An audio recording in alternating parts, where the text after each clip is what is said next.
Hoje eu atendi uma paciente no meu consultório, de 86 anos, osteoporose severa, fiz todo o tratamento, como tem que ser feito, e ela me questionou se ela pararia a musculação ou não. Eu falei que a última coisa que ela pararia era a musculação. Ela poderia escolher não acompanhar comigo, não tomar o remédio, não fazer nada, mas a musculação eu não queria que parasse.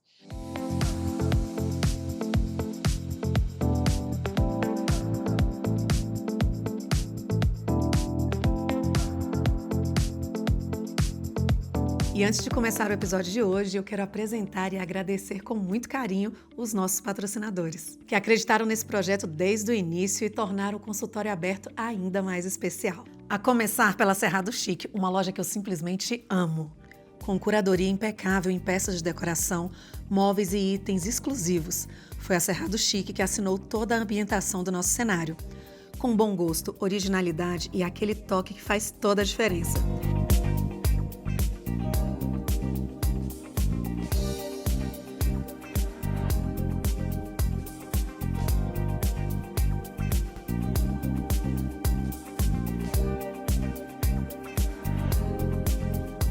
E para você que está nos acompanhando, tem 10% de desconto exclusivo na Cerrado Chique, para que você possa transformar os seus ambientes com elegância. O QR Code já está aqui e o link já está aqui na descrição. E hoje eu abro a porta de mais um consultório para o Dr. José Roberto, ortopedista. E eu fico muito grata todas as vezes que uma nova especialidade ou alguém que está mais disposto a também ensinar, falar sobre, que é o caso hoje do nosso convidado. Então, hoje a gente vai ter a oportunidade de entender todas as ramificações, as subespecialidades da ortopedia, que se para você, assim como eu, não entendia disso hoje, esse é o momento, dentre outras coisas, e no caso dele, a subespecialidade. Teve alguém aqui, doutor, que falou, é supra especialidade, não sub. Foi É, o outro doutor falando que, ou seja, ele é especialista em ombro e cotovelo. e cotovelo. Seja muito bem-vindo, doutor. Por favor, se apresente, né? E nesse primeiro momento, por gentileza, já eu sempre faço essa pergunta, é bem padrão, né? Por que a medicina? Por que escolher o ombro? As suas especialidades? Conta um pouquinho para a gente de você, de qual cidade você veio, há quanto tempo está em Brasília, os tempos de formação são mais de 14 anos, não é isso? São mais de 14 anos. Então, resumindo um pouquinho, né, Carol, a nossa história é um pouco longa. Então, sou formado em 2011 pela Universidade de Grupi, no estado de Tocantins. Sou originalmente do estado do Tocantins e comecei minha trajetória na medicina em 2011. Fiz pós-graduação em nutrologia, naquela época lá atrás, que a nutrologia era pouco conhecida a nível de Brasil. Então, como nós estávamos conversando, a gente começou nos primórdios da nutrologia e assim fiquei durante um bom tempo. Fomos embora para a Bahia, quando eu falo fomos, foi eu e minha esposa. Estávamos morando em Barreiras, lá construímos consultórios, 2 consultórios, uma carta de clientes considerável e foi um ponto de inflexão na nossa vida a gestação da minha esposa, nosso primeiro filho. Foi quando nós decidimos vender os consultórios, passar essa carta de clientes e viemos embora para Brasília. Aqui chegamos em 2017, onde eu comecei a minha formação em ortopedia no Hospital de Base. E depois fiz a supra especialidade, né, de ombro e cotovelo, aqui em Brasília também pelo Hospital de Base. E aí, consequentemente, fui aprovado no título de especialista de ortopedia e traumatologia pela Sociedade Brasileira de Ortopedia e Traumatologia. Fui aprovado no título de cirurgião de ombro e cotovelo pela Sociedade Brasileira de Cirurgia de Ombro e Cotovelo, a SBCOC. E sou membro também da Sociedade Latino-Americana de Ombro e Cotovelo. Então, hoje atuo em Brasília como subespecialista de ombro e cotovelo. Tenho também pós-graduação pela APM em atuação em dor, então a gente atende bastante paciente clínico também. Hoje participo do grupo Santa, como na parte do trauma ortopédico de ombro e cotovelo, pela Rede Américas, no Hospital Brasília Águas Claras, além de consultórios, onde nós captamos esses pacientes, né, nas demandas que a gente chama de demanda espontânea, que a gente consegue fazer o acompanhamento antes da doença, quando a gente estava falando de prevenção, no tratamento da doença em si, no pós-operatório ou no tratamento completo dessa condição. E a medicina? Você vem de uma família de médicos, como é que foi essa escolha? Sou o primeiro médico da família, é uma história engraçada. Meu pai começou a cursar medicina há vários anos atrás, e aí por motivos financeiros ele teve que abandonar a faculdade, e ele sempre colocou muito na minha cabeça para fazer medicina, e essa vontade começou a acender realmente quando a gente entrou quando eu entrei no ensino médio, né?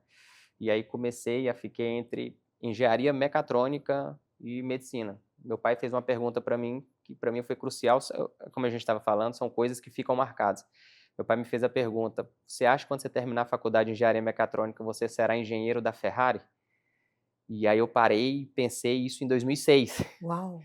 E a gente olhava que a engenharia era a profissão do futuro, e eu sempre gostei também de medicina.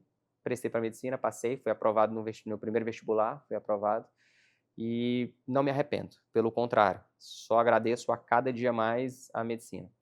E agradeço também a ortopedia por ter feito outra especialidade. Minha esposa brinca que não conhece um ortopedista que gosta mais da especialidade e um defensor da especialidade como eu. Que legal, é muito bom isso, né? Quando a gente de fato exerce o que ama. Eu não concordo muito com essa frase, com esse positivismo tóxico, né? Faça o que você ama e você não vai trabalhar nenhum dia. Trabalhamos, mas voltamos felizes e acordamos motivados para fazer, né, Sim. doutor? Sim, e até pegando um gancho na sua frase, quando eu entrei para fazer ortopedia, eu tinha um preconceito com a ortopedia. Então eu tinha meus consultórios, fiz minha nutrologia, estudava muito, dava plantão muito em UTI, e aí pensei, vou estudar pouco. A gente tem um preconceito que o ortopedista, né, não entende muito. Carol, foi uma girada de 360 na minha vida. Eu nunca estudei tanto e nunca vi e comecei a perceber o quão falho é a formação em ortopedia durante uma faculdade de medicina. Você aprende tudo. E você só vê o que, se a gente fala de ortopedia, no primeiro e no segundo semestre, quando você começa, que é a anatomia, que você só sabe o nome dos ossos. Depois disso, a ortopedia some da faculdade. E aí eu tive que começar do zero. E começar do zero de verdade. Então, fiz numa das melhores instituições do Centro-Oeste hoje, que é o Hospital de Base, que sem dúvida foi uma das melhores escolhas que eu fiz, que me ajudou bastante na minha formação mesmo, como profissional, como afirmação e capacitação. Mas eu faço o que gosto e a gente trabalha muito. Mas é com prazer. Mas é com prazer. Isso é Esse é o diferencial. E como é que essa sua residência no hospital de base, que você acabou de falar, inclusive, que é, né, uma referência, mudou a sua visão, né? E você, como profissional, faz diferença ter participado dessa residência, desse hospital? Eh, eu digo mais especificamente assim, existem residências-chave que as pessoas querem muito entrar, que dali vêm profissionais que têm acesso a algo diferente, que te tornou o profissional que você é hoje? Tem, sem dúvida. Hoje eu posso falar, sem medo algum, que a residência do Hospital de Base de Ortopedia ela é a melhor do Distrito Federal, sem desmerecer ninguém, e uma das melhores do Centro-Oeste. Isso pelo fluxo que a gente tem, pelas condições que você consegue vivenciar no Hospital de Base. Eu estava na residência de ortopedia quando começou a pandemia, então peguei um início ali de pandemia ainda, mas sem dúvida é uma residência que me capacitou muito para estar apto em diversas situações inerentes a profissional. E aí, só puxando histórias, né? Eu falo que a gente vive de histórias. Eu tinha passado em outra residência, para outro hospital aqui no Distrito Federal, antes mesmo de vir embora para Brasília. E aí vim dar um plantão aqui em Brasília, fui concursado, aqui vinha da Bahia, dava concurso, plantão e ia embora. E aí num dia, conversando com um ortopedista, fui contar toda alegre que eu tinha passado nessa outra residência, e ele falou, não faz. Estuda mais um ano e passa no hospital de base, você não vai se arrepender. Hoje ele é meu amigo pessoal, e ele até brinca que eu devo para ele muita coisa, porque ele tinha feito no hospital de base, é claro. E então foi realmente assim uma mudança na formação profissional que eu tive. Um divisor de águas, Um né. divisor de águas, tanto a primeira residência de ortopedia e traumatologia, quanto a minha subespecialidade, que é o fellowship em cirurgia do ombro e cotovelo. E é justamente a minha próxima pergunta para você. Doutor, esclarece um pouquinho, eh, primeiro essa questão da ortopedia, Sim, né, que tem um médico que cuida só do ombro, não vou operar com ortopedista, ele é o ortopedista que vai fazer tudo. E o que é o fellow, porque uhum, você já fez a sua residência, sim, né, em ortopedia, ou seja, não é uma outra residência. O que significa esse termo, né, o isso, que denota a denota mesmo, não é conota, né, isso, é denota, denota.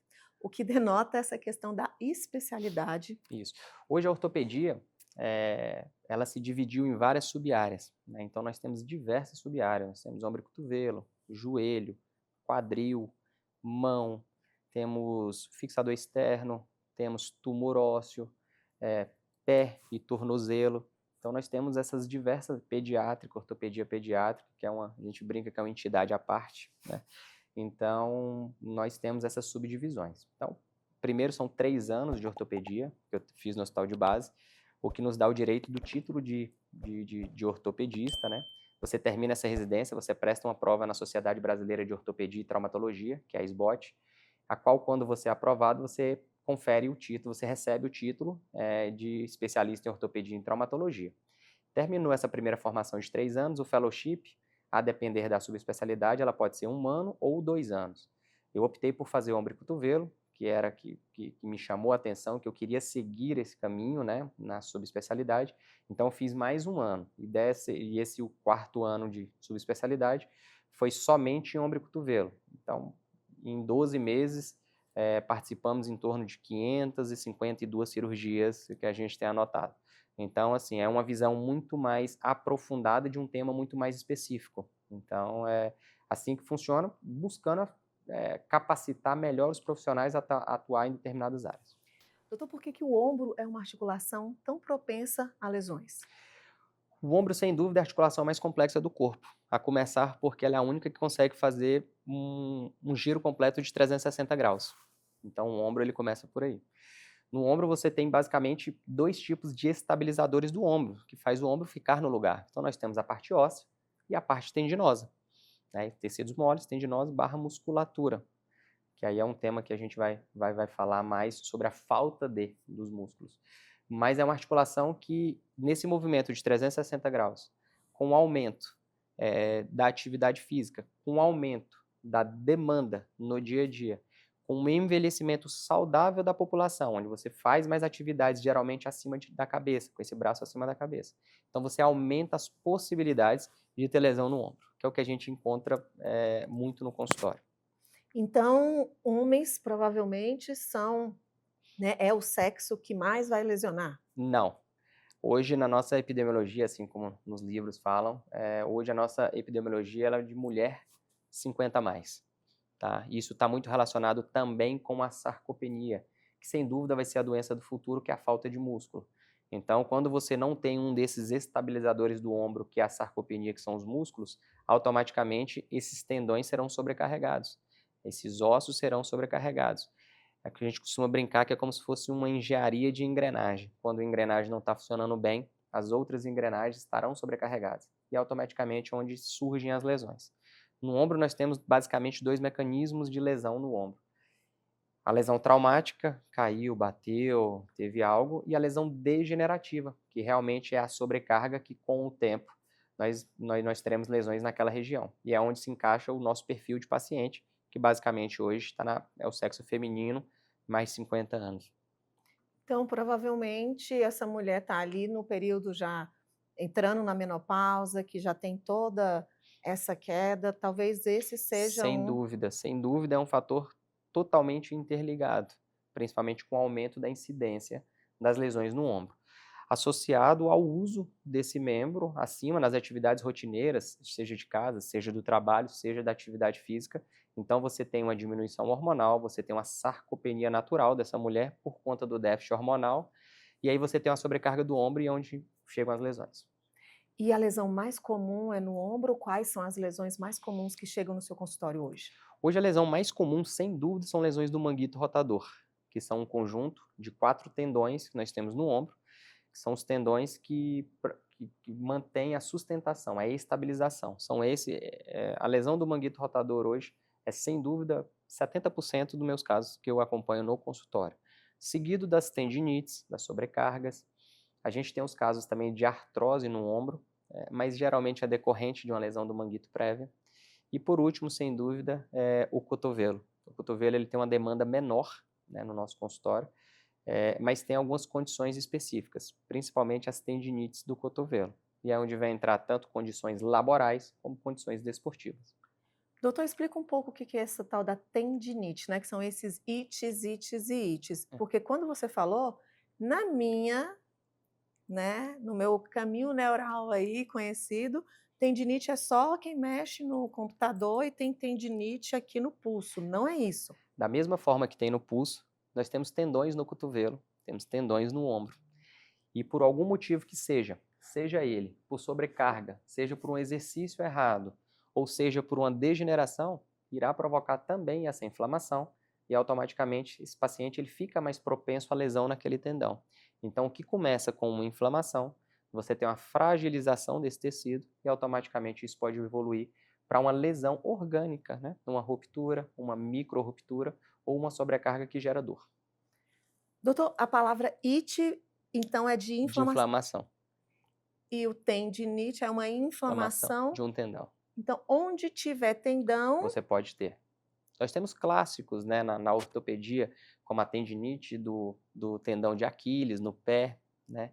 Nós temos a tendinite do punho, como você falou, da movimentação. Nós temos tendinite do cotovelo, nós temos as tendinites do ombro. Então, são as mais comuns na ortopedia, que geralmente estão relacionadas à sobrecarga.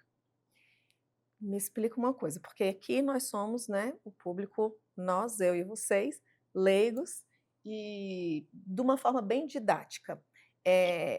Até para que as pessoas possam entender e, quem sabe, até, né, se prevenir, Sim. compreender, a gente levar essa informação. O osso, então, ele tem, todos os ossos vão ter tendões, é porque tem tendões, tem não sei o que chama do Ligamentos. joelho, ligamento e tudo. Explica um pouco para a gente essa anatomia aí. Perfeito, é bem fácil de compreender. O que é um ligamento? Um ligamento, ele liga dois ossos. Saiu de um osso, foi para outro osso, sem músculo no meio. Isso é um ligamento. Esse ligamento cruzado anterior dos jogadores de futebol, ele liga o fêmur à tíbia. E ele rompe em determinados movimentos específicos. Isso é um ligamento. O que é um tendão? Ele liga um músculo ao osso. Então, por exemplo, puxando um pouco para a minha área, o que é uma tendinite do cotovelo? Nada mais é que o tendão que liga os músculos do antebraço ao cotovelo tem sobrecarga. Então, o tendão ele sempre é o final de um músculo que vai inserir em um osso. E é onde ele vira e é onde geralmente ele inflama. Como é que é esse final do tendão, do músculo? Como é que fica fácil de entender?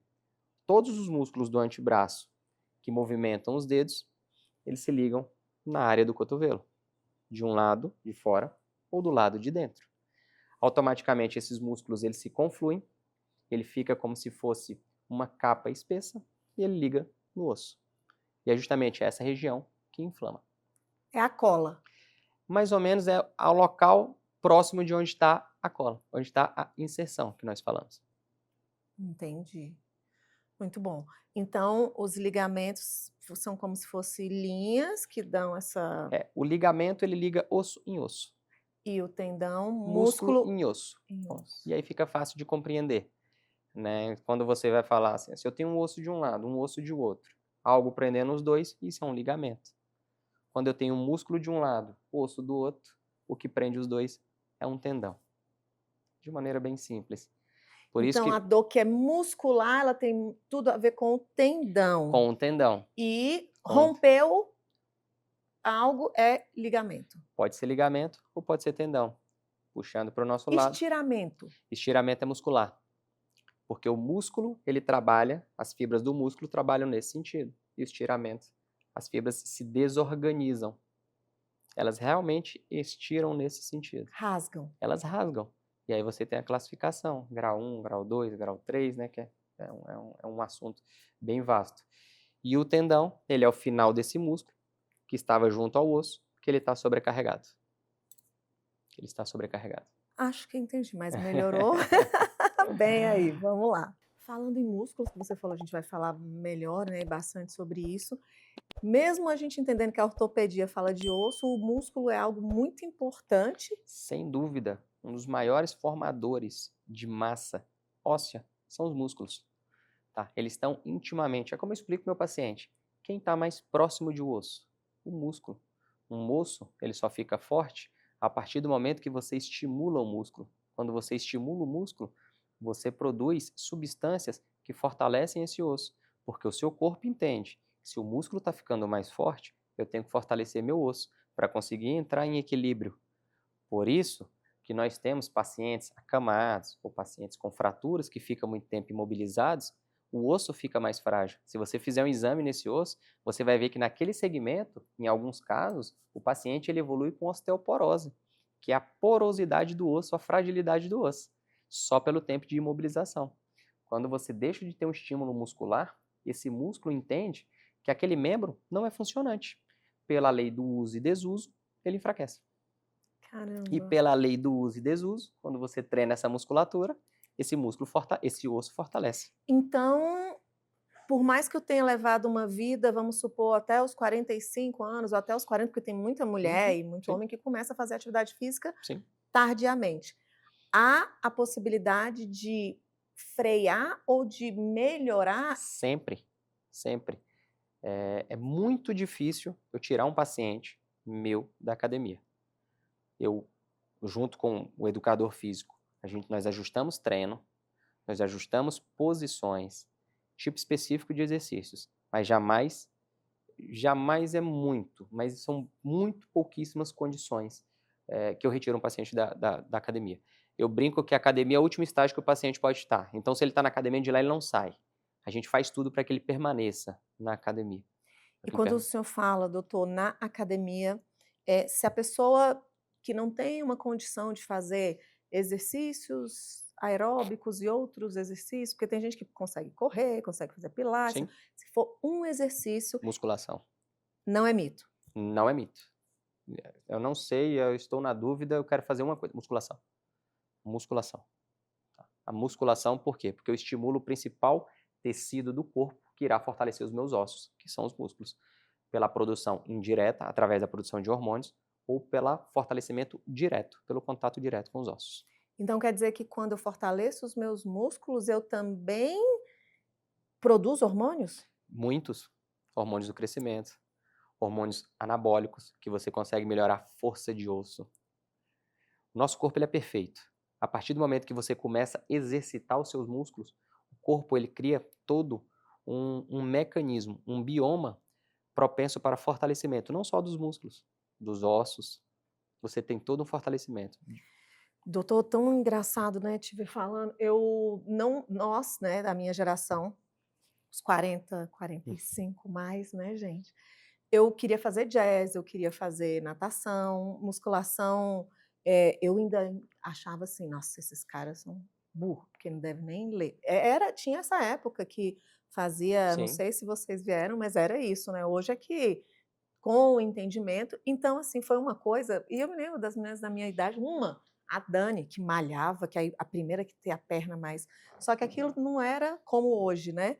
E até aí tudo bem. Agora eu entrei no climatério, entender que o músculo ajuda nos seus ossos, vai ajudar na sua velhice, isso faz toda a diferença. Eu queria que você desse por mais que você tenha falado em várias perguntas, uma mensagem direta com relação a isso e talvez até para que esse pai, que idade a criança começa, nunca deve se parar, qual é a frequência, o quão importante é para os ossos, né? Não é estética, mas tudo isso, e até para uma pessoa mais velha, né, doutor? Sim, sem dúvida. Pegando um gancho da sua fala do climatério.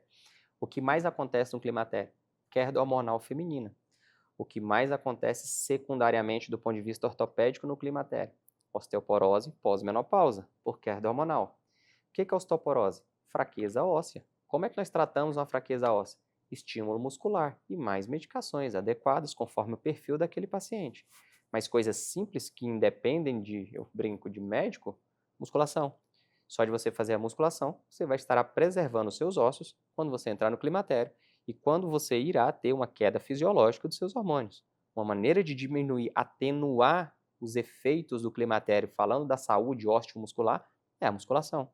Sobre quando começar, você tem recomendações, que a partir do momento que quando você tem a maturidade desse adolescente, né, as meninas maturam mais cedo, os meninos um pouco mais velhos, mas está totalmente liberado fazer a musculação. Então, o paciente chega para mim hoje com muitas dúvidas sobre o que a musculação poderia prejudicar. Minha resposta é sempre as mesmas, desde que ela é feita da maneira correta, nada. Ela não vai te prejudicar em nada, absolutamente nada, ela só tem benefícios. Só tem benefícios. Claro que eu estou falando de pacientes que não têm patologias específicas que contraindiquem a musculação, mas contraindicação de Hoje eu atendi uma paciente no meu consultório, de 86 anos, osteoporose severa, fiz todo o tratamento, como tem que ser feito, e ela me questionou se ela pararia a musculação ou não. Eu falei que a última coisa que ela pararia era a musculação. Ela poderia escolher não acompanhar comigo, não tomar o remédio, não fazer nada, mas a musculação eu não queria que parasse. Então, assim, e tem muito mudado esse perfil. Hoje as pessoas se cuidam mais e conseguiram entender que a musculação não se trata de saúde, de estética apenas, ela se trata de saúde. É necessidade, né, É doutor? necessidade. Nós, no meio da ortopedia, já consideramos que a doença do futuro vai ser a sarcopenia. A falta de músculo desses pacientes, eles vão ter muito isso. Nos Estados Unidos, você já tem associação. Falta de musculatura, queda no idoso, fratura por Morte. fragilidade, olha. Internação prolongada, doenças adquiridas no hospital, óbito. A história é natural. Quantas pessoas do nosso ciclo próximo que a gente já escutou? A tal paciente caiu, foi para o hospital, ficou internada, teve uma pneumonia e é óbito. Não, e a frase é, né, velho não pode cair. Sim, mas se o velho não pode cair, ele tem que ter músculo, que aí evita dele cair. São coisas simples. O que eu explico muito para meus pacientes sobre a musculação e sobre o não cair? O que você fortalece numa academia? Pernas. Para quê? Para você levantar e sair de uma cadeira. Para você sentar no vaso sanitário. Para você, quando for entrar no box do banheiro, você não ter você ter força suficiente para não escorregar e cair. Então são para coisas cotidianas. Então a gente tira esse mito da musculação como efeito de estético e você entra na musculação como saúde, como no nosso dia a dia, para subir uma escada, para descer uma escada. Então é simples. São coisas que nós trazemos para a nossa realidade e aí a pessoa consegue entender. E aí, sem dúvida, eu falo para meus pacientes que a gente fica muito mais tempo, meus pacientes todos entendem o que tem, como é que vai ser tratado e o que se esperar, porque fica muito mais fácil de você compreender e seguir aquilo. Então, eu venho de uma geração que não faz porque tem que ser feito. Então, para os meus pacientes, eu explico. Eu até falo para muito deles, ó, você sabe de muito mais ortopedia que muito médico que não é especialista, porque cada um sabe da sua condição e sabe do que está tratando. Sensacional. E pegando o gancho do que você falou, é muito desafiador para um filho ver um pai numa situação dessa. E enquanto o meu pai ou a minha mãe, por exemplo, que são pessoas, são octogenários, né? Tá certo, né? Octogenários, Certíssimo. estão aí dos 80 para lá, que não vieram de uma rotina, mas eu me lembro da minha mãe, assim, faz a caminhada, faz a caminhada. Meu pai pega ainda até hoje a bicicleta e vai. Eles entenderam de alguma forma, né? Ou talvez agora, já com a Sim, TV, o quão importante é. Agora nós, eu, você, optarmos por ficarmos dependentes, porque um pai ou uma mãe que cai, você vai escravizar seu filho. Não é sim. verdade, Você vai doutor? ter toda uma mudança no ciclo daquela família. Então, paciente acamado, você tem toda uma mudança, tá? Do cônjuge, dos filhos, de cuidadores. Você tem toda uma mudança para o paciente que era ativo, por conta de uma queda que você fica acamado, então você muda todo um ecossistema familiar. Ou seja, sai muito mais barato, levanta, vai para academia, cuida dos seus músculos, e porque muda mesmo, e é um absurdo, porque muito provavelmente o filho vai estar na idade que ele tem que estar cuidando dos dele. Sim, Na verdade, é, é um respeito próprio sim, e para com o familiar. sim, sem dúvida, sem dúvida. Né? É necessário mesmo, olha, eu falo sempre no final, mas encaminhe. Estou falando nesse momento agora, esse episódio, porque, gente, tem gente que não acessa a informação. Sim, E a partir do momento eu falo que uma vez visto, não tem como desver. E se você está agindo na sua vida dessa forma, seja você com 40, com 50 ou com 60, ainda dá tempo de deixar as pessoas em paz. Porque é muito fácil, minha mãe sempre falou, doutor, eu não quero ficar numa cama dependendo de sim, ninguém. E que não fique sim, mesmo, sim, porque não é falta de amor do filho ou do outro, com o tempo que a gente vive, com tudo. Cada um de nós tem que se cuidar para dar o menos trabalho para o outro. Nossa, isso é falta de amor. Ninguém quer abandonar, mas não é que você abandona, você se escraviza e abandona a própria vida, sim, sim, sem dúvida, sem dúvida. né? É isso. Vamos lá, doutor.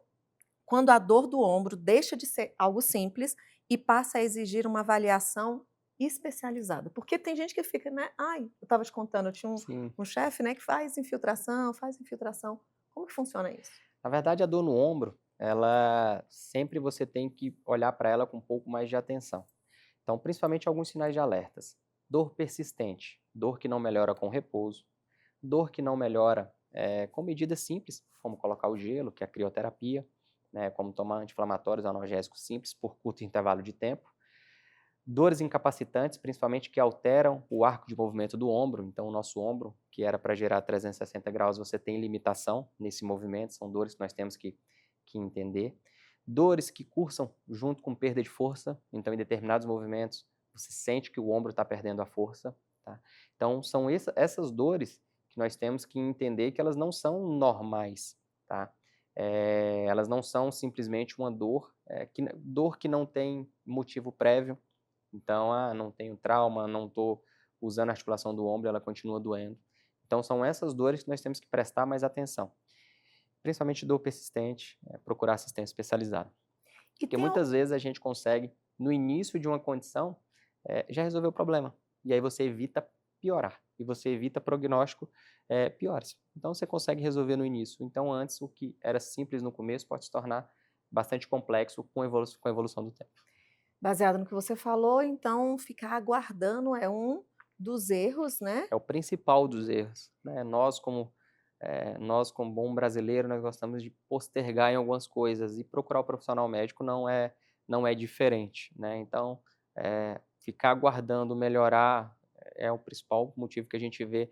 Então, a gente chega no consultório todo dia, tem gente que tem dor no ombro há 2 anos, 3 anos. Então, assim, isso é normal pra gente, isso é normal.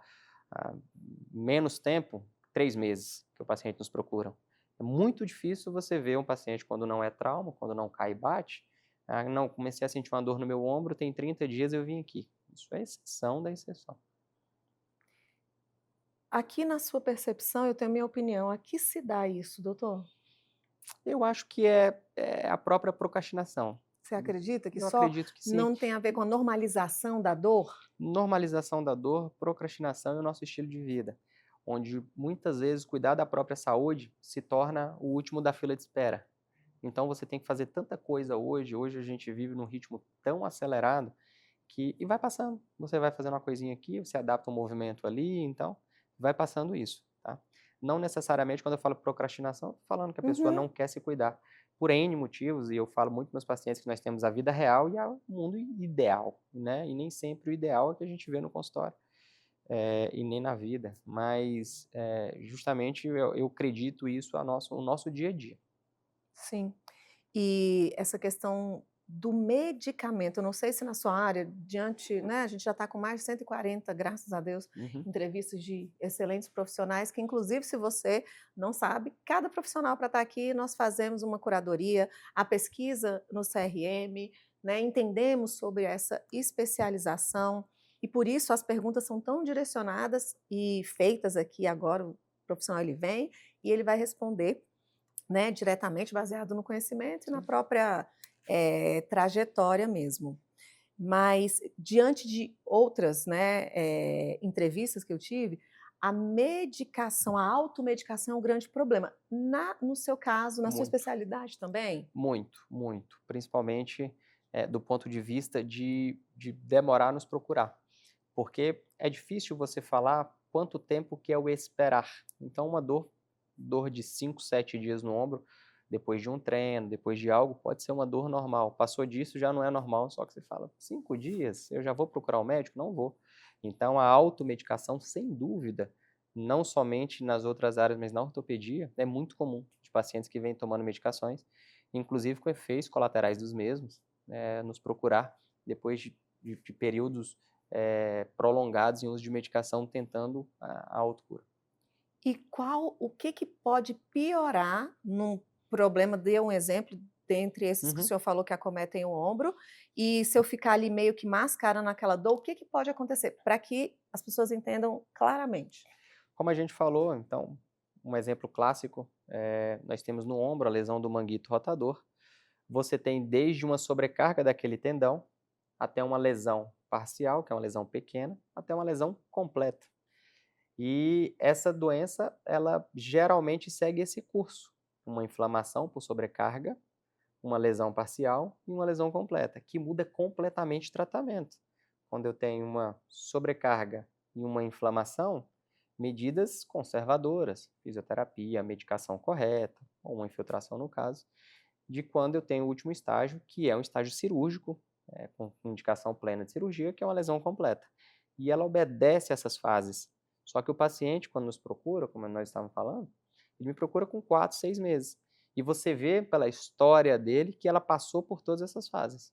Só que quando geralmente ela chega no nosso consultório, ela já está com uma lesão de maior espectro e de pior prognóstico. Quando eu falo pior prognóstico, estou falando do tratamento cirúrgico, que tem um resultado excelente, mas é uma cirurgia. Precisava, né? Não precisaria se fosse lá atrás. Então quer dizer que quando eu fico em casa, quando eu me automedico, esperando o tempo passar, eu posso piorar muito o meu estado. É o que acontece na maioria das coisas, na maioria das situações, principalmente do ombro e do cotovelo, é a piora da doença de base, né, da lesão de base, porque os movimentos eles não são cessados. Então você continua irritando, você continua sobrecarregando e você continua piorando essa lesão, que é uma lesão de base.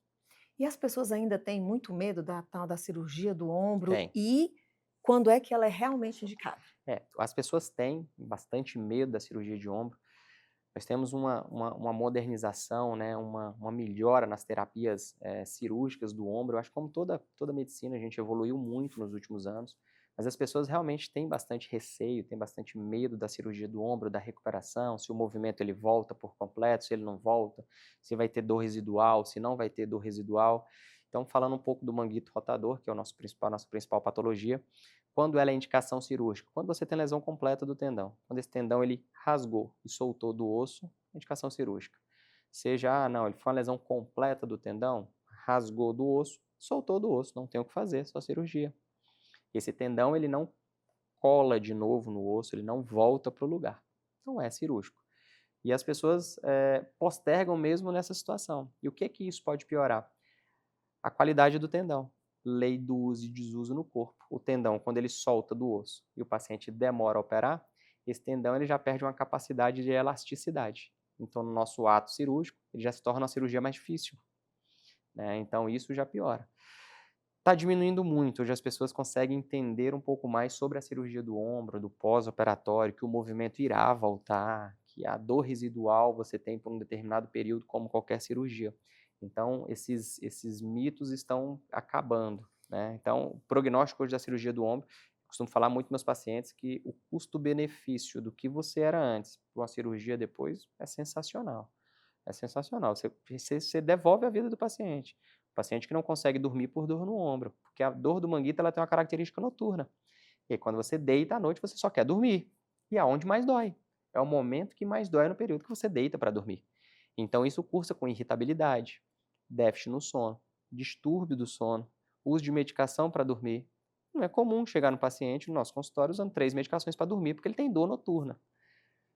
Você entende? Então, associa toda-se uma cadeia da engrenagem. Você começa a perder peças dessa engrenagem. Então, você aumenta a irritabilidade, você tem distúrbio do sono, o paciente chega tomando antidepressivo, porque acha que está muito irritado, tomando medicação para distúrbio de sono, porque acha que não dorme mais, e tomando medicação potente para dor. Mas ele tem uma causa orgânica. A gente trata essa causa orgânica, acaba. Então, você devolve qualidade. Gente, cada vez mais, doutor, eu fico chocada pensando no quanto a gente vivencia problemas, inclusive entre casais. Porque numa situação dessa, você imagina todo esse cenário ainda com irritabilidade, com ter casamento, situações financeiras, Nós temos problemas isso no todo dia. trabalho. Casal, nós temos muito consultas, casal ou cônjuge ou a cônjuge, que fala isso. Zé, me ajuda a resolver o problema, porque a gente não aguenta mais ele ou mais ela dentro de casa. Ninguém conversa mais, porque ele está irritado o dia inteiro. Então, sem dúvida, é uma condição que atinge todo o núcleo familiar, tá? Porque a dor no ombro ela se torna dor crônica. Como qualquer dor crônica, os estudos mostram que estão bastante associados a situações depressivas, distúrbios do sono, irritabilidade. Então, você muda todo um contexto. Imagina o seu cérebro recebendo estímulo 24 horas por dia de dor. Você tem uma hiperestimulação. Não é somente as áreas de dor que serão estimuladas, aí puxando um pouco para o nosso gancho da nossa experiência que a gente tem pós-graduação em dor. Não é somente as áreas da dor no cérebro que serão hiperestimuladas. Você começa a hiperestimular áreas no corpo por completo. Então, que culminam com distúrbio do sono, depressão, irritabilidade, distúrbio do humor, tudo associado. Hipersensibilidade, Total. dores em outro lugar que você nem entende mais. Total, porque a dor que não era para ser percebida como uma dor significativa, o nosso núcleo cerebral que recebe os estímulos de dor, eles entendem como qualquer estímulo superálgicos. Então aquele paciente fala, nossa, meu ombro dói muito, mas às vezes dói meu pé, dói meu joelho, dói minhas costas, e aí nós temos vários diagnósticos de fibromialgia. Temos fibromialgia, pode notar que explodiu os casos de fibromialgia. Só que você tem causas, em muitos casos de fibromialgia, você tem causas base. Você tem causas base, que a partir do momento quando você resolve aquela causa base, quando você faz uma atividade física, está intimamente ligado com o tratamento da fibromialgia, você resolve o problema do paciente. Você resolve o problema do paciente. Só que muitas vezes, na dificuldade de você identificar a causa base, o paciente poliálgico, com vários pontos de dor, fibromialgia, sai tomando medicação para quanto? Para o resto da vida. Vai tomar medicação para o resto da vida. Basicamente isso, a gente encontra, isso é cotidiano, tá? Isso não é difícil, a gente encontra todo dia isso. Eu imagino. Todo dia, todo dia. E é triste, né, doutor? É triste, porque a pessoa já chega com um diagnóstico, já chega triste, porque ela teve um diagnóstico que não tem cura, um diagnóstico que ela tem que tomar medicação o resto da vida, tá? E que não tem muito o que fazer. E a gente começa a investigar, falar, você tem uma lesão orgânica, você pode até ter fibromialgia, mas você tem lesão no manguito, isso aqui a gente tem que tratar. E a pessoa vira e fala, Zé, melhorei. Nossa, você tratou minha fibromialgia. Eu falo, eu não tratei nadinha da fibromialgia. Você não tinha? Eu brinco, eu falo, não sei tratar fibromialgia, eu tratei o seu ombro, era a causa da sua dor. E aí a gente resolve. Aí eu volto e falo com vocês, né, claramente, diretamente. Aí tem gente que não quer investir numa consulta, né, em pagar um valor para encontrar um especialista. E ouvindo coisas assim que a gente tem que pensar quanto tempo de vida uma pessoa que depois descobre que passou 3 anos naquele sofrimento e vai culpar o médico. Não, a responsabilidade também é nossa. Médico não é Deus, você pode perguntar para ele o que está acontecendo e ele também pode não saber, porque é uma pessoa que não olha no seu olho, não explica o motivo, ou vem com é isso? Porque não, pior que antigamente tinha aquela história de emocional, né? E a pessoa, foi bom você falar isso, a pessoa. Então, o perfil que chega com a fibromialgia é um diagnóstico para a vida inteira, medicação para a vida inteira,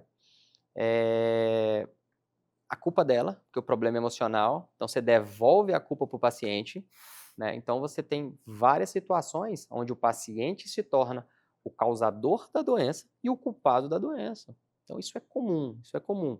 Então, assim, por ano, nós atendemos em média 2.000 pacientes nos nossos consultórios, enfim, tudo isso. Nossa média está em torno de 200 pacientes mês. Então, a gente vê muito mesmo essa situação. E aí você começa a ver as histórias, né, as que têm origem álgica no ombro, e esses pacientes evoluem bem, ficam bem.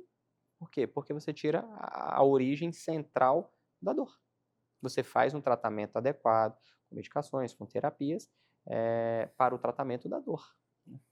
Doutor, antes de eu ir para o cotovelo, vamos só fechar essa questão da tecnologia, Sim. porque eu tenho percebido também que em várias áreas, né, ela tem sido um divisor de águas também. Na ortopedia também, na cirurgia, as coisas mudaram. Na cirurgia específica, no caso da sua... Mudou, modernizou muito. Hoje nós temos uma evolução muito grande no que se diz respeito à aparelhagem, né, ao arsenal terapêutico. Então, falando de cirurgia, hoje nossa grande maioria das nossas cirurgias, exceto os traumas, elas são feitas por videoartroscopias, então são pequenas incisões, nós fazemos tudo conseguimos, a gente brinca, eu falo para meus pacientes que a gente nem fica olhando eles, a gente só vê um ombro e a gente fica dentro da articulação e olhando pela televisão, né? Então, hoje a gente consegue fazer tudo minimamente invasivo, até alguns tipos de fratura já conseguimos tratar minimamente invasivo. Isso, sem dúvida, é melhor para o paciente, porque você tem uma agressão menor naquele ato cirúrgico, né? Então, falando em cima da cirurgia, o arsenal terapêutico melhorou muito e a cada dia melhora muito. E é um investimento muito pesado para que isso fique melhor a cada dia. Quando nós vamos falar de qualidade de próteses, que nós fazemos muita prótese de ombro também, a qualidade dos materiais, a qualidade da biomecânica dessas próteses, de como elas funcionarão, melhorou absurdamente.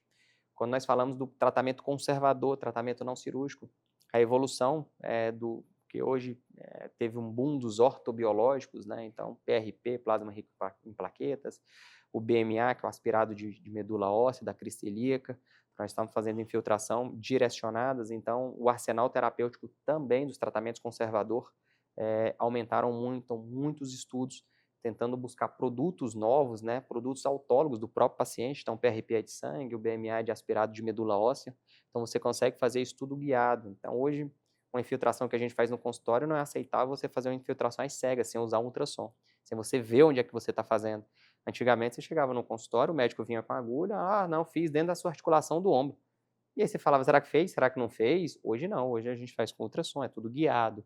Então, essas tecnologias, sem dúvidas, elas nos auxiliam bastante, bastante, bastante, intercalam com a nossa experiência manual, mas sem dúvida nos facilitam muito os procedimentos.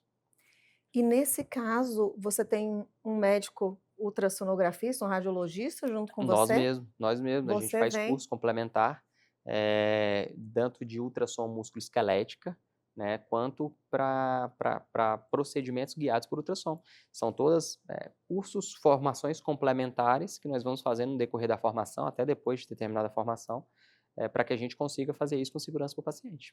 Então, hoje a gente brinca que o ultrassom é o estetoscópio do ortopedista. Então, a gente consegue ver qualquer articulação com ultrassom.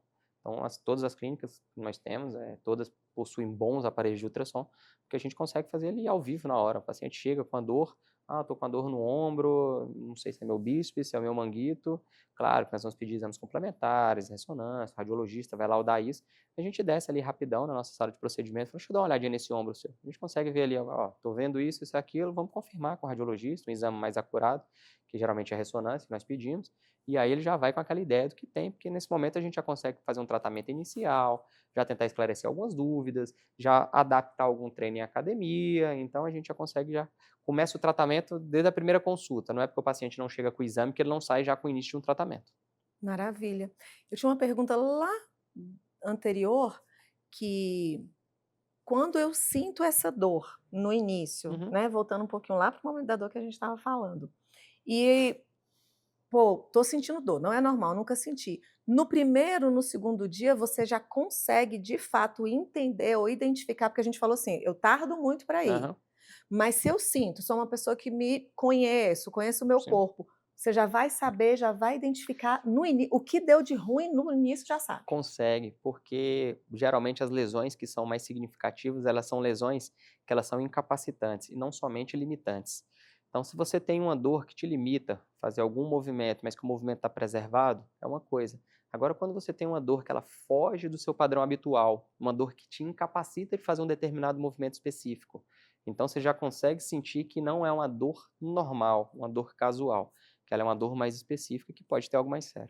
E o ideal então é ficar ali quietinha, porque quanto mais você movimentar isso, o problema E aí no ombro nós temos uma diferença do resto das articulações. Nós temos a ideia, né, que o ideal é colocar uma tipoiazinha, 5 dias ali, gelo. Não, porque você pode prejudicar a articulação do ombro e causar uma condição que também é comum no nosso consultório, que é a capsulite adesiva. Então, que é o ombro congelado, que é quando você tem uma inflamação severa no ombro e essa cola. articulação, isso, cola, ombro congelado. E o paciente chega com ele travado que ele não consegue movimentar. Então, por isso a dificuldade, né, que o paciente tem, porque tudo a gente quer deixar ele quietinho, só que o ombro, se você não imobiliza ele com as indicações específicas, você provoca uma outra condição, você provoca uma doença que chama capsulite adesiva. Então, a gente também recebe muito no consultório, o paciente que chega e fala, Zé, eu tô com dor há 7 dias, eu passei num pronto-socorro, o médico me mandou essa tipóia, me mandou tomar um remédio de 10 dias, se eu não melhorasse, procurar um ortopedista especialista em ombro. Primeira coisa que eu falo, tira a tipóia. Você caiu e quebrou? Não. Então tira a tipóia. Operou? Não. Tira a tipóia. Aí a pessoa assusta, eu começo a sorrir e falo, é porque não é para ficar. Se não está quebrado, se não operou, raríssimo os casos, será necessário uma tipóia. Hoje, a gente muda. A gente opera o paciente para ele não usar a tipóia por longos períodos. Hoje, o avanço dos materiais médicos é para mobilidade precoce. Quando a gente fala de trauma, caí, quebrei meu ombro, né, fiz uma cirurgia, eu vou ficar com esse ombro meu parado 5, 6 semanas, meus pacientes com 2 semanas já estão fazendo exercícios pendulares. Por quê? Para não provocar a capsulite adesiva. Então, os materiais estão avançados para isso. Nos congressos, nós vamos principalmente de trauma. Então, a gente tem uma atuação bem forte na questão do trauma também. Então, os congressos hoje por que a gente opera? Basicamente para liberar o movimento precoce. Rápido. Rápido. A ideia é essa. O ombro não foi feito para ficar parado. Caramba. O ombro não foi feito para ficar parado. Se ele fica parado, piora. E eu não sei vocês, mas eu, quando vou ouvindo aqui essas coisas, a gente começa a pensar o quanto nós somos irresponsáveis e acreditamos que somos deuses, né? Eu acho que é de médico e de louco, todo mundo tem um pouco, então é pensar que a gente sabe e não sabe, porque existe alguém que estuda o suficiente, porque são as crenças também, eu acredito que Sim. não é jogar culpa, porque não adianta, mas é daqui para frente. Sentiu? Vai em quem conhece, porque a economia de tempo, às vezes parar no Sim. trabalho ou ter um outro problema desse que a gente acha que sabe cuidar, não acha, não tem certeza, na dúvida é não. Na dúvida é isso mesmo, assim, ficou na dúvida, viu que é algo diferente, todos nós nos conhecemos. Então, a pessoa mesmo que malha, né, com intensidade maior na academia, nós sabemos quando aquela dor é uma dor que nós estamos acostumados, ou quando é uma dor que foge do padrão. Todos nós sabemos, não está certo, não é a dor que eu sinto. Ah, enrolei. Mas você sabia, não sabia? As pessoas começam a sorrir, né? Eu já imaginava. Então, porque é diferente, foge do padrão. Eu falo que a dor no ombro, a dor no cotovelo, ela foge do padrão do habitual. E o que causa dor no cotovelo? É assim como o ombro também? É por atividade física ou tem outra coisa? Hoje que nós vemos muito no cotovelo, atividades laborais, uso de computador, tá? Então, profissionais com atividades laborais, principalmente uso de computador, uso da escrita, muitas pessoas escrevem, professores, nós atendemos bastante professor, tá? Então, nós temos as lesões por sobrecarga no cotovelo, que são as tendinites, né? Nós chamamos de epicondilite, é porque elas estão localizadas na região específica, mas é uma tendinite. E nós temos no consultório essa basicamente por sobrecarga ou no trabalho ou de atividade física. Nós temos também, numa menor incidência do que patologias do ombro, mas como nós somos subespecialistas, aparece bastante no nosso consultório. E, doutor, você falando, aí me veio, porque eu vou ouvindo, né, vou imaginando. A mão, esses problemas Músculos, acabam sendo conectados aqui com o isso, cotovelo. Aquelas questões de síndrome do carpo, não sei se é síndrome que chama, do isso. tubo do carpo, tudo isso você vai gerando um problema também em outro lugar, ou você trabalha junto com essas especialidades? A síndrome do túnel do carpo é uma compressão do nervo mediano na região do punho.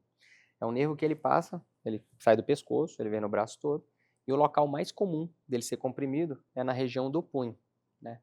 Já é uma área do pessoal da mão, só que também a gente vê muito no consultório. Por quê? Porque se confunde muito. Que a pessoa ela tem dificuldade em entender se essa dor ela causa no punho e ela irradia para o cotovelo, ou se é uma dor que começa no cotovelo e irradia para o punho. E aí tem alguns testes específicos que aplicamos no consultório que você consegue fazer um diagnóstico diferencial. Então, a gente tem na nossa clínica, nossos clínicos especialistas em mãos também. Quando a gente imagina que é um caso cirúrgico, a gente manda para eles e faz esse acompanhamento conjunto. Entendi. Só para finalizar a questão cirúrgica, você falou que muitas vezes quando é da prática esportiva e aquilo ali rompeu, é cirúrgico. Todo o rompimento, né, ou toda lesão esportiva, ela vai gerar uma cirurgia? Não, é o contrário. 90% das lesões desportivas são de tratamento conservador, desde que forem tratadas no período correto, da maneira correta. Ou seja, doeu, vai. Doeu, fugiu do padrão, procura um especialista, porque você consegue atenuar e muito essa lesão e você consegue realmente tratar no início da patologia. Você falou que também, né, tem estudos profundos com relação a traumas e dor, não é isso? Sim. E como é que você integra esse tratamento da dor com a ortopedia moderna? Eu acho que está tudo interligado, tá? O tratamento da dor, a pós-graduação em dor, quando a gente começa a estudar a entidade dor, né, de uma maneira mais ampla, conseguimos entender todo o mecanismo fisiopatológico, e aí você tem desde estímulos que você tem para traumas orgânicos, cair, bateu, está doendo, ou doenças como a fibromialgia, que nós tratamos também no consultório, que você não tem uma origem orgânica. Você não tem um ponto que causa a fibromialgia. A fibromialgia de maneira simplista, e é bem mais complexo que isso, é uma desorganização dos nossos estímulos de dor. Ora dói de um lado, ora dói de outro, ora dói aqui, ora dói ali, de maneira contínua. Então nós conseguimos. Por que eu fiz dor? Porque era muito frustrante eu estar no consultório, saber indicar cirurgia, mas não saber tratar clinicamente um paciente que não tinha uma lesão orgânica. Então, em cima dessa minha frustração, mais 2 anos de pós-graduação, e aí a gente complementou esse estudo para quê? Para que nós conseguimos dar um tratamento completo. Eu acho que esse paciente ele tem que ser assistido de forma completa. Então, a partir do momento que eu não consigo tratar a entidade clínica, do meu ponto de vista, está faltando formação profissional. Então, corri atrás, fiz também. Então, hoje eu consigo integrar, porque hoje eu tanto trato entidades clínicas como entidades cirúrgicas. E todo mundo imagina, nossa, então você opera a maioria dos seus pacientes. Não, eu atendo 200, 250 pacientes por mês, opero 10% deles. Essa é a minha estatística. Gira em torno de 20 a 25 cirurgias por mês que eu faço. É 10% dos meus pacientes. Sim. Então, assim, 90% era que eu ficava frustrado. Que agora Acabou. não mais. Que Resolve. agora não mais. Então, daí a importância da subespecialização. Sensacional. Existe diferença entre tratar a lesão e tratar a dor? Existe. Porque quando nós temos a lesão, nós temos um ponto específico que gera dor. Uma lesão orgânica. Uma lesão do manguito. Aí eu estou tratando a lesão. Quando eu tenho uma entidade dor, uma fibromialgia, uma distrofia simpático-reflexo, nossa, que nome complicado. São todas desorganização das conduções de dor, basicamente dos nervos. Eu não tenho um ponto orgânico, eu não tenho um tendão rompido, eu não tenho um ligamento rompido, eu só tenho dor. E por que essa dor? E aí é onde a gente começa a aprofundar o estudo. É fibromialgia? Eu tenho classificações para fibromialgia? O que pode levar à fibromialgia? Doenças reumatológicas? Distúrbios neuropsiquiátricos? Sobrepeso? Ausência de atividade física? Então, tudo isso são causas que podem precipitar doenças como a fibromialgia. Eu estou imaginando que eu tenho distrofia simpático-reflexo. Nada mais é que uma alteração no caminho da dor. Nós temos medula, onde recebe todos esses estímulos. A medula capta esses estímulos periféricos do corpo e manda para o cérebro. E o cérebro interpreta como dor. Bom. Imagine uma fiação elétrica. Eu brinco que a medula é o poste, sai da casa, que é o resto do corpo, vai para o poste manda para a central. E a central interpreta, que é o nosso cérebro, o que é dor. Como é que o nosso cérebro está interpretando o que é dor? De maneira correta? De maneira exacerbada?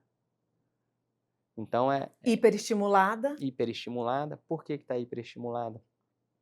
Tem causa orgânica? É uma dor no manguito? Tem uma lesão orgânica? Não tem. Já vasculhei e não tem nada. E por que está assim? Tem alguma doença autoimune? Tem distúrbio da tireoide? Tem diabetes? Está com sobrepeso? Está no climatério/menopausa? Está com transtorno de humor? Está com distúrbio do sono?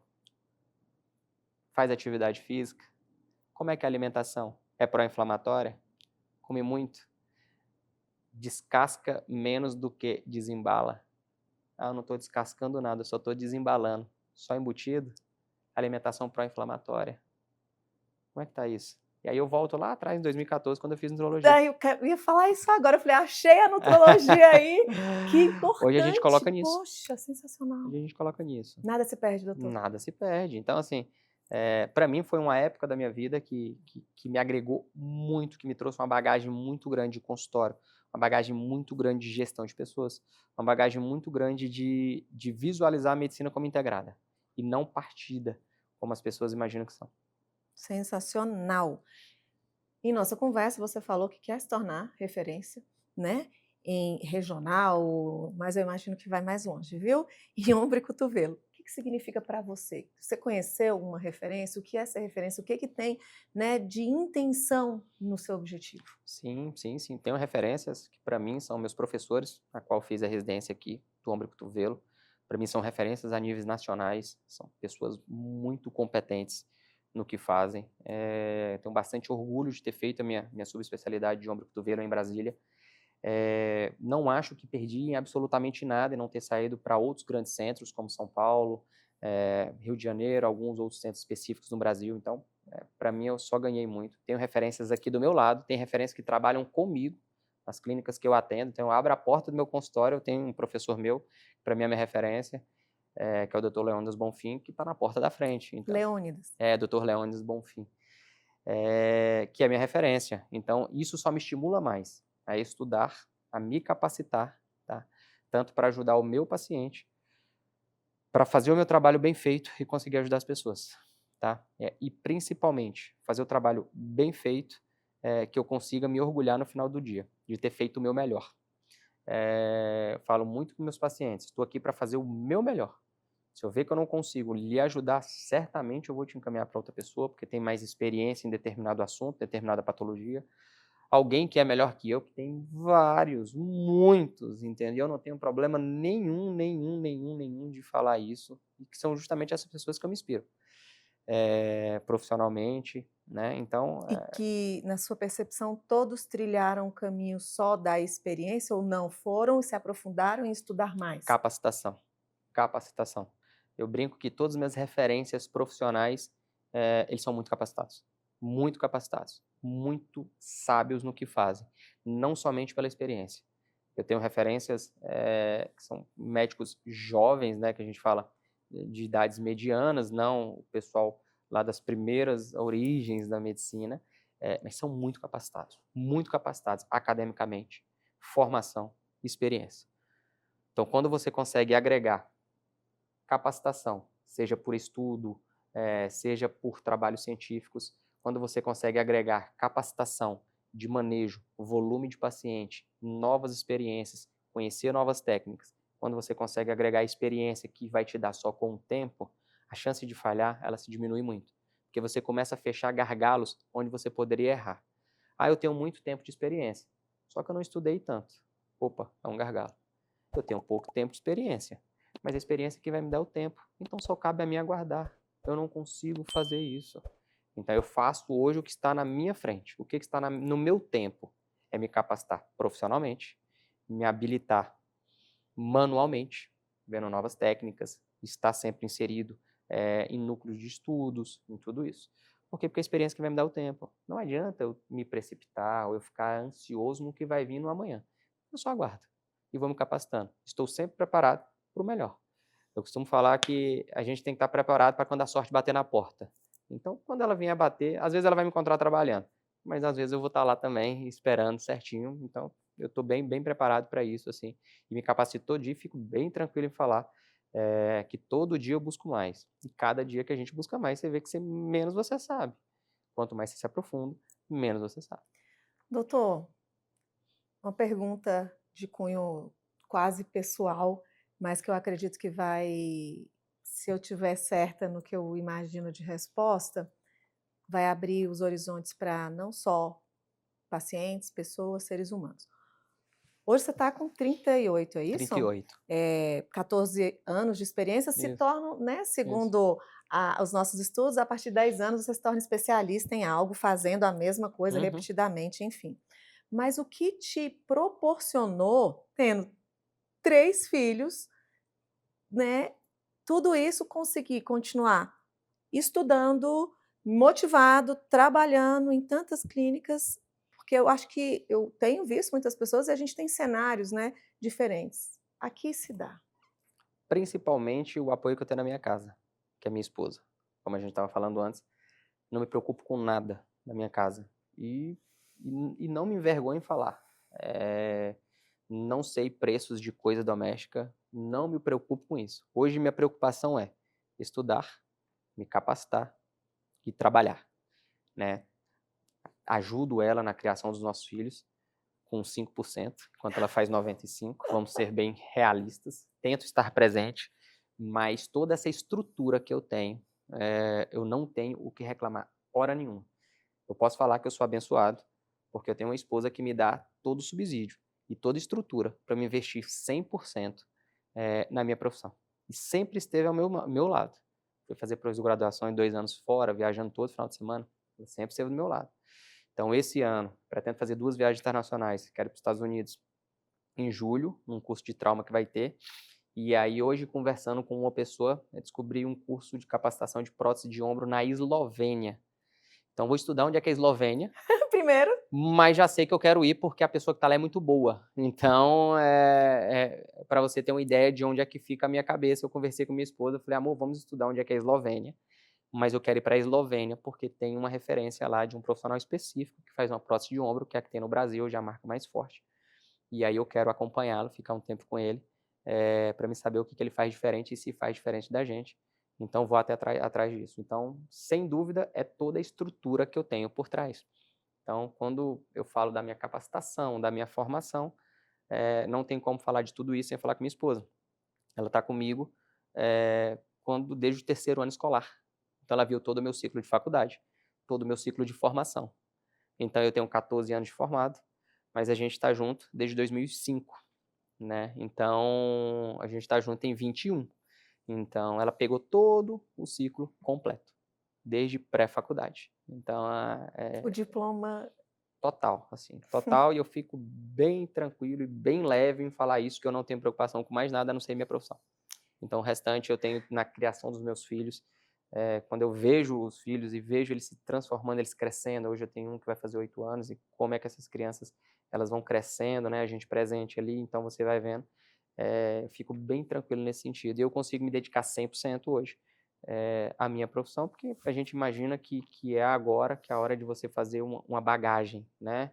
Eu acho que a gente nunca tem que parar de estudar, mas eu acho que é agora que é a hora da gente fazer uma bagagem sólida para a gente conseguir ter alicerce profissional. Porque familiar, eu fico totalmente tranquilo nesse sentido. E que Deus te abençoe mesmo e dê muita saúde para ela e que você possa, que a sua mensagem ela possa chegar, doutor, ao ouvido de vários homens e mulheres também, porque tem homens que são um super apoio em casa. Eu conheço tantas médicas aqui, tem uma inclusive que valida isso e fala, eu só consegui chegar porque meu marido ele tá ali, ele Sim. fica mais tempo com as crianças. Então não é sobre sexo, mas é muito legal quando alguém é tão bem resolvido como a gente percebe em você, né? Não te conheço há muito tempo, mas você sabe o quanto isso vai vincular, seja na sua rede ou em Sim. todos os lugares. Quando a gente é tão bem resolvido que consegue reconhecer o outro, porque é fato, sem outra pessoa te apoiando dessa forma, porque você está mentalmente bem, faz atividade física. Faço, sou praticante de jiu-jitsu há 14 anos, sou faixa preta de jiu-jitsu, tem 2 anos, peguei minha faixa preta. Então faço atividade física também, enfim, tenho. Até isso ela me cobra. Quando eu deixo muito tempo de ir sem ir no jiu-jitsu, ela me cobra. Por que você parou? É bom pra você. Vai. Arrumo minhas coisas, coloco no carro, enfim, eu ando até isso, assim, até isso eu tenho tranquilidade. Nesse Que sentido. bênção, doutor. Eu quero duas últimas perguntas, uma com relação à atividade física, porque acho que a gente falou sobre isso o tempo todo aqui, falando de músculo, Sim, né? Mas com toda a propriedade, né? Eu quero que você deixe uma mensagem com essa questão da atividade física, sim. né? E também depois contar pra gente onde é que você, com todo esse conhecimento, com todo esse apoio, quer estar daqui 5 anos. E vai estar super jovem ainda. Então, primeira mensagem sobre a atividade física é bem simples. Como eu falo, quem já passou comigo no consultório já escutou isso, já cansou de escutar. Eu falo que é a forma de prevenção mais fácil, mais barata, com melhor custo-benefício para a saúde. Quando a gente é ortopedista, a gente fala muito de osso e músculo. Então você consegue preservar a saúde óssea, consegue preservar a saúde muscular, além de inúmeros benefícios cardiovasculares, metabólicos, endócrinos, psicológicos. Então eu falo que é o mais barato para você se cuidar. Dentre todas as desculpas que todos vocês têm para não fazer, tira um tempinho, faz, irá ajudar. Escute. Pode fazer, que sem dúvida será extremamente benéfico para a saúde corporal e para a saúde mental. Fato. Daqui 5 anos, né, onde é que a gente quer estar daqui a 5 anos? Claro que o futuro a Deus pertence, mas todo dia eu procuro ser melhor do que ontem, me capacitar mais, ajudar mais pessoas e, sem dúvida, daqui a 5 anos o meu desejo é ser uma referência regional e a gente tenta escalonar isso, fazendo perspectivas a médio prazo e a longo prazo. Então a gente se prepara todo dia para que nós conseguimos ser melhores no ombro, no cotovelo, na atuação em dor, ser melhores como pessoas, ser melhor como marido, ser melhor como médico de um modo geral. Nessa subdivisão da medicina, nós esquecemos que ali na nossa frente muitas vezes tem um paciente, né? E o paciente, ele é por completo, ele é uma pessoa, ele é um ser humano, que a medicina ela subdivide, mas por um simples fato didático de você estudar mais determinada área. Mas ali tem um sobre-humano. E, por último, daqui a 5 anos, eu quero continuar com a mesma chama que eu tinha lá atrás, no final de 2011, quando eu me formei. Que esse desejo de ajudar as pessoas não diminua. Oro para isso todo dia e me preparo todo dia para poder ajudar da melhor forma cada pessoa que ali esteja na minha frente, independente de idade, independente de sexo, independente de qualquer motivo alheio que seja. Sensacional. E, conhecedor da Bíblia, imagino que se você quer ser referência regional, eu tenho certeza, baseado na palavra e nas promessas que ele tem para cada um de nós, que os sonhos dele são bem maiores que os nossos. Sem dúvida, são bem maiores e é nisso que a gente crê. Eu conseguindo ser um ser humano melhor, né? Um marido melhor, um pai melhor, um amigo melhor, eu acho que o resto a gente consegue com trabalho. Sim. Com trabalho, dedicação e honestidade. Então, e as coisas elas vão surgindo na nossa vida de uma maneira tão espetacular que não tem outra explicação que não seja também a graça do Senhor. Maravilha, doutor. Olha, eu acho que quando a gente tem algo de verdade, né, grita aos nossos olhos, independente que a gente falou, independente do que eu fale. Então, independente do que você fale, a gente percebe, né, o brilho e dentro dos seus próprios olhos o quanto é real, né, e é verdadeiro, e inclusive tão verdadeiro em poder também se posicionar falando de Deus dessa forma. Eu acho que isso é digno. Isso é uma hombridade, que é uma característica unicamente masculina. Né?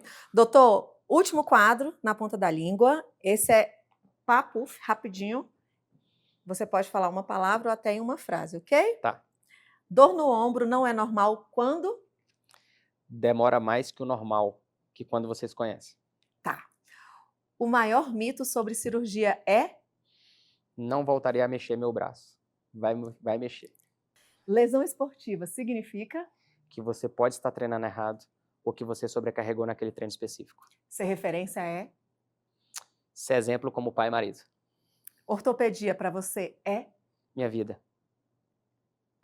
Maravilha. Doutor, obrigada, de Eu verdade. Que agradeço, tá? Eu gostei muito, tenho certeza que, né, enquanto ou em quem chegar, né, essa mensagem não é necessário nem que se faça a solicitação em caminho, porque eu tenho certeza que aqui a gente trouxe insumos de todas Legal. as áreas. Eu que fico feliz, queria parabenizar pelo projeto. Eu acho que é algo que é realmente feito com muita qualidade. E muita qualidade, ela não está só envolvido com dedicação, ela está envolvido também com coração. Você não consegue fazer as coisas muito bem feitas quando é tudo mecânico, quando é tudo de fachada. Isso uma hora o castelo rui. Então, a gente consegue ver, eu converso muito com a minha esposa, quando a gente vê, igual eu te falei, né? A gente começou, eu nunca fui atrás, não gosto de falar, não gosto de fazer podcast, não gosto de fazer isso, não gosto de conversar, só quando a gente viu, a gente conseguiu ver a essência que era. Isso, a essência, ela é mais importante do que aquele resultado imediato. Então, eu acho que quando quando qualquer projeto ele tem alicerce, ele tem fundamentos, eu acho que ninguém consegue segurar. Por mais que tente de um lado ou do outro, isso vai decolar. Então, a gente aposta no projeto, a gente gostou do projeto, em tudo isso, tá bom? Eu queria parabenizar mais uma vez você, todos os meninos, desde quem me recebeu lá fora, que já começou a me dar dica, eu participo da edição, fica tranquilo, não sei o que lá. Então, assim, queria parabenizar todos eles, porque, como a gente falou, muitas vezes as pessoas não veem o que está por trás das câmeras, não conseguem entender o desgaste de energia que é nas simples entrevistas. Então, quando ela é feita com vontade, com coração, dá trabalho. Dá trabalho. Igual a gente fala em casa, educar dá trabalho. Desde que seja a maneira correta, dá trabalho dobrado. Quando você quer fazer algo bem feito, vai te dar trabalho. Então, a gente, mais do que nunca, apostamos também nisso.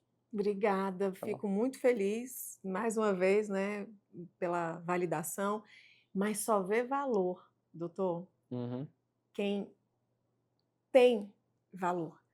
É impossível muitas vezes eu esperar, e isso é uma expectativa que vai gerar uma frustração, que todos vejam, Uhum. mas só quem identifica, né, o que vale, Aham. né, que tem essa Sim. capacidade de enxergar. E eu fico muito feliz porque a recíproca é verdadeira. A gente Sim. percebe os semelhantes, eles se encontram e eles identificam o que é árduo, né, Sim. estudar. Eu agradeço. E para vocês é muito importante também que vocês entendam isso, porque cada profissional que chega aqui é um profissional que a gente pede a indicação para que outro profissional venha. Sim. E a única maneira também, né, porque eu falo que Deus ele sabe de tudo e esse projeto é dele. Uhum. Claramente, né? A gente está desde maio do ano passado. Sim.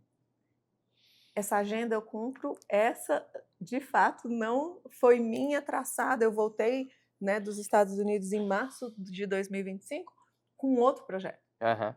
né? Mas eu sigo porque quando a gente tem o direcionamento e as coisas vão dando certo, você tem certeza e clareza que aquilo ali, né, é um Sim. projeto de Deus. E eu sei que talvez muitos de vocês não vão ter acesso a conseguir falar, né, diretamente com você. Sim. Mas a partir desse conhecimento, eles vão poder viver melhor, Sim.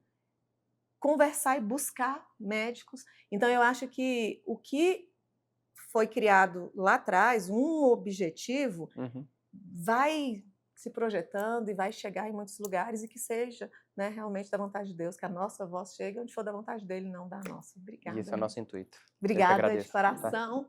E para vocês, como sempre, vou deixar aqui na descrição como encontrar o doutor. Olha, é fácil, porque assim, é uns 5 ou 6 clínicas e como ele já falou, e só não sei se vai dar tempo, porque ele já está atendendo mais de 200 pessoas, né, e operando também, e que você tenha essa consciência de que quem pode, de fato, mudar sua vida é você, e com formação, com conhecimento e com atividade física, né, doutor? Sem dúvida. Até o próximo consultório aberto. Obrigada, doutor. Eu que agradeço.